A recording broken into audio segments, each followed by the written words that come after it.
नमस्कार, आप देख रहे हैं एसकेपी लाइव न्यूज। धार के मसीह अस्पताल मामले में आज ईसाई समाज के द्वारा पुलिस अधीक्षक को ज्ञापन सौंपा गया। ज्ञापन में उन्होंने मसीह अस्पताल की जमीन को खुर्द बुर्द करने वाले आरोपी सुधीर जैन, सुधीर दास, अंकित उल्लासमल वडेरा के विरुद्ध उचित कार्रवाई एवं साक्ष्य प्रस्तुत करने हेतु पुलिस विवेचना में सम्मिलित करने के लिए दिया ज्ञापन। आपको बता दें कि ये जमीन धार महाराज के द्वारा महिला अस्पताल के लिए दान में दी गई थी, जिसे महिला अस्पताल के रूप में संचालित किया जाता रहा।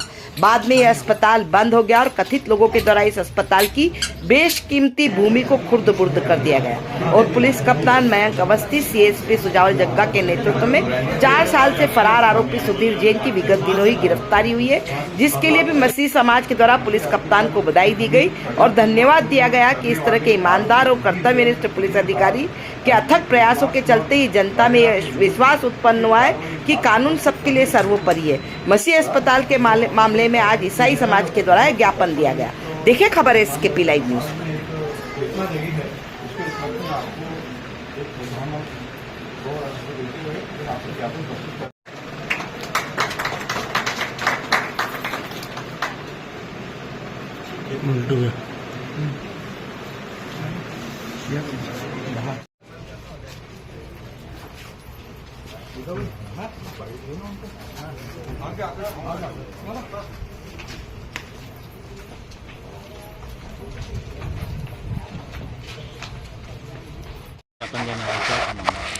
ये समाज की संपत्ति के विषय में ज्ञापन दिया गया है जो मिशन हॉस्पिटल के संबंध में है और वो संपत्ति क्रिश्चियन समाज की है, जिसे बनी दास और सुधीर जैन के माध्यम से कूट रचित दस्तावेज के आधार पर खुर्द बुर्द किया गया है, जबकि ये समाज की सेवा के लिए दी गई है और अन्य दूसरे समाज के लोगों के लिए दी गई है, ना कि उसे बेचने का। इसका अधिकार बनी दास, वहाँ पीटर रत्नाकर दास, इन लोगों का कोई अधिकार नहीं है।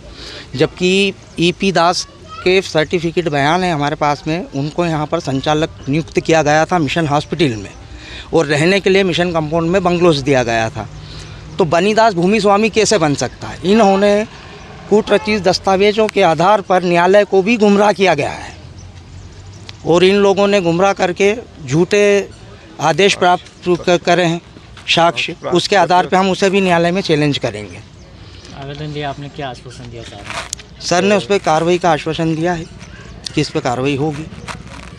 सुधीर जैन के बारे में भी कुछ लिखा गया है ज्ञापन में, क्या है वो? सुधीर जैन के बारे में वो एक बहुत बड़ा भूमाफिया है। एक समाज की संपत्ति को खरीदना और बेचना ये दोनों ही गलत है, जबकि वो जनहित लोगों की सेवा के लिए दी गई हो।